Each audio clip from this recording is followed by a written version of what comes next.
Mientras la Casa Blanca se debate en cómo combatir la inflación, el precio del diésel que usan los camiones y rastras en este país sigue aumentando y está alentando aún más la inflación.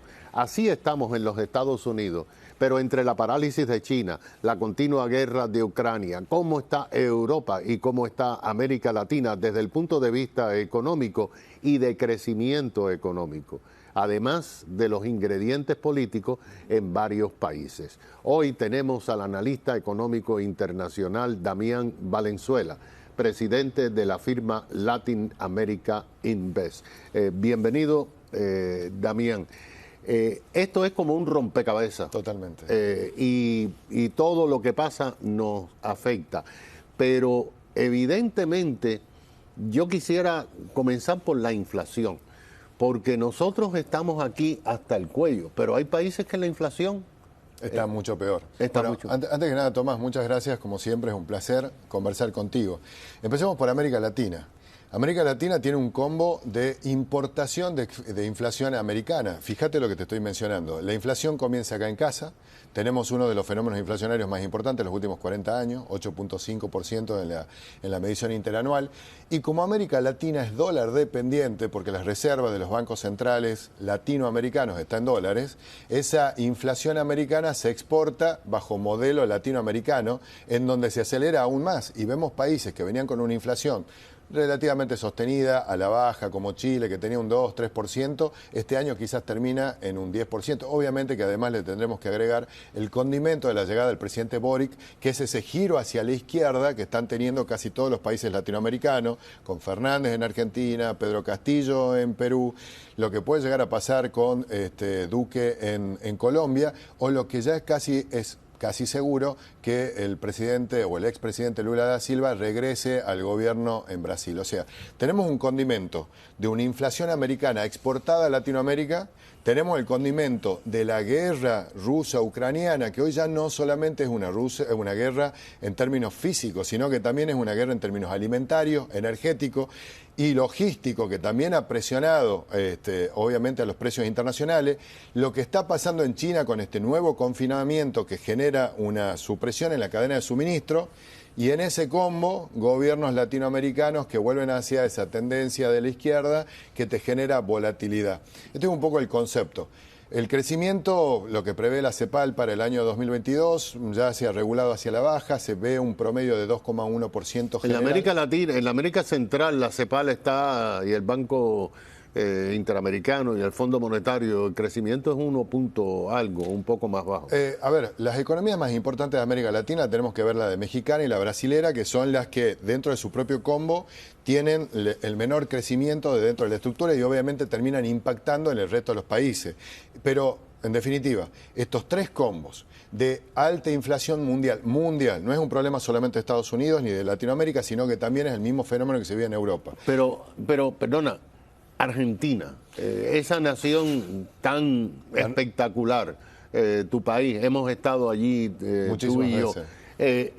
Argentina, en este momento la inflación es insostenible para un argentino. La inflación está estimada entre un 50 y 55% y yo siempre doy un dato. Una institución financiera internacional como el Banco Santander, que está en todas partes del mundo, Europa, África, Estados Unidos inclusive, y también América Latina, en todos los países, se ve obligado a pagar un depósito a plazo fijo a un inversor argentino para que más o menos resguarde su capacidad adquisitiva, casi el 50%, entre el 40 y el 50%. Y obviamente vos decís, en cualquier otro país del mundo esto se podría llegar a determinar que casi es un esquema Ponzi y que están en situación de quebranto. Pero bueno, es la forma que se tiene el sistema financiero de intentar regular el exceso de esta fiesta monetaria que también hubo acá en Estados Unidos con esta emisión para contener la crisis de la pandemia del COVID, ¿ok? Y que también tuvo esa misma herramienta en muchísimos países. Obviamente que en países que tienen más volatilidad política, como hoy tiene el enfrentamiento, por ejemplo, Alberto Fernández, el presidente, con la vicepresidenta Cristina Kirchner, genera ese combo y termina. Pero ¿cómo afectando puede las vivir variables un económicas. argentino en el día de hoy? Sobrevive, bueno, el argentino siempre es una persona, pero es que es una persona bastante particular y tiene que ser creativa y busca instrumentos financieros dentro de la propia economía que intente de alguna forma compensar ese costo inflacionario que tiene. Y además, obviamente, se está especulando con el tema de la importación de dólares a partir de las exportaciones de commodity, porque también el hecho de que el dólar haya tenido tanta expansión monetaria, o la economía americana se haya expandido a partir del tema moneda, ha generado que el precio de los commodities, los cuales Argentina vive, tengamos, por ejemplo, una soja a $600, que de alguna forma ha logrado ir compensando ese proceso de precio que se vive a nivel interno. Se sobrevive. Que lo pagamos nosotros. Lo paga todo el mundo y obviamente también contribuye el pobre pueblo argentino. Hay un elemento que nos afecta a nosotros aquí, Damián, y usted es inversionista, lo que hace es invertir en Estados Unidos y en otros países del planeta. Aquí tenemos varios millonarios rusos que están fuera del radar, pero por ejemplo en España, en Portugal, están llevando a la última consecuencia las sanciones contra Putin por ser ruso y percibir ser amigo de Putin. Bueno, yo en esto, Tomás, y acuérdate que previamente, antes de ser economista o inversor, soy abogado, y yo hablaba y lo conversaba con amigos, decía la falsa sensación de seguridad jurídica internacional, porque hoy por tener un pasaporte ruso o por ser percibido como un amigo de la política, y no estoy hablando desde el punto de vista ético, sino solamente de jurídico y como abogado, tenés bloqueos a tus cuentas, tenés bloqueo al patrimonio. El caso de un inversor ruso que es dueño de una cadena de supermercados muy importante en España, que se ha visto bloqueado en su capacidad de gestión de su compañía y había invertido varios miles de millones de dólares.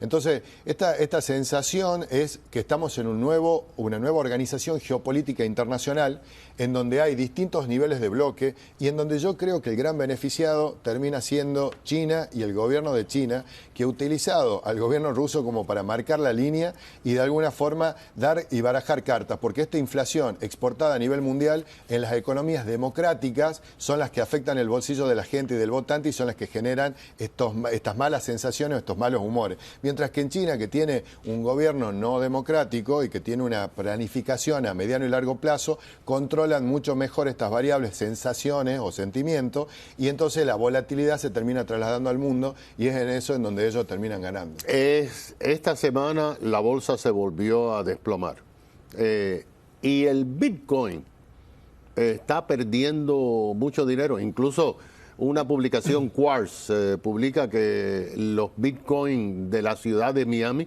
han perdido el 95% del valor. El Fondo Monetario Internacional le dijo a El Salvador que si no se abandona del Bitcoin no hay negocio. ¿Qué está pasando con el Bitcoin? ¿Está creando caos en los mercados? Yo creo que el negocio o la tecnología blockchain y el tema de las criptomonedas es algo que ha llegado para quedarse y que en el mediano y el largo plazo va a ser necesario que todos participemos dentro de ese proceso. Lo que sí entiendo es que yo no hubiera tomado la decisión de ir hacia un activo de tanta y altísima especulación siendo un organismo público o siendo, por ejemplo, un gobierno como en el caso de El Salvador, porque creo que ha sido una decisión muy arriesgada dentro de lo que es el contexto internacional, lo que es la economía internacional. Por un lado, digo, la tecnología blockchain hay que tomarla, aceptarla, es el futuro, pero sí tenemos que entender de que hoy por hoy, al final del día, el Bitcoin o el Ethereum o cualquier moneda, criptomoneda que se larga al mercado, tiene una medición cuantitativa en relación a las monedas fiduciarias, en este caso al dólar o al euro. Y en ese contexto, cualquier acción que se afecte este tipo de moneda, como puede ser la suba de tasa de la Reserva Federal, va a generar una natural caída en el precio de los activos que se negocian en esa moneda. Lo vemos en las cripto, lo vemos en el Bitcoin, lo vemos en las acciones.